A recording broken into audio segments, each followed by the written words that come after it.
Guys welcome to my channel. Last వీడియోలో నేను గోరింటాకు పెట్టుకోవడం చూపించాను కదా. ఈ వీడియోలో అయితే మా కన్నయ్యకి పెడుతున్నా, వచ్చేసాయండి.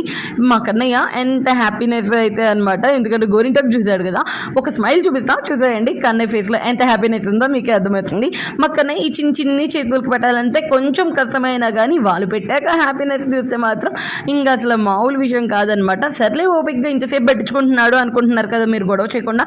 ఇంకా పెట్టుకున్నాక బ్యాక్ సైడ్ సీన్ మీరు చూడాలి, అస్సలు తట్టుకోలేమండి బాబు. తీసేనా అంటా ఉంటారనమాట. సర్లే తీసుకుబట్టి తీసేసే అన్నామనుకోండి, మళ్ళీ ఇదిగో నీకైతే చూడు ఎంత మంచిగా పడిందో, నాకైతే చూడు ఇంత లైట్గా పడింది అంటారనమాట. ఉంచుకోమంటే ఉంచుకోరు, అలా అని తీసేయమంటేనేమో ఇలా అంటారు. ఇంకెలా అండి పిల్లలతో పడేది.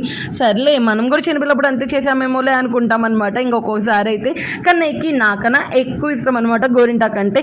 అమ్మమ్మ వచ్చేటప్పుడు గోరింటాకు తేవా అనేసి అడిగాడు అనమాట. అందుకే అమ్మ వచ్చేటప్పుడు మర్చిపోకుండా తెచ్చింది. ఒక్కసారి నేను అడిగినా మర్చిపోతుందేమో కానీ ఇంక మనోడు అడిగాడు కదా, ఇంక కంపల్సరీ తీసుకొచ్చేసింది అనమాట. మా కన్నయ్య మీకు బాయ్ చెప్తున్నారు, మీరు కూడా మా కన్నయ్యకి బాయ్ చెప్పేసి అంతే. మీరు పెట్టుకున్నా లేదో ఒకటి కామెంట్ చేసి వెళ్ళేటప్పుడు సబ్స్క్రైబ్ చేసుకోవాలని అసలు మర్చిపోద్దు.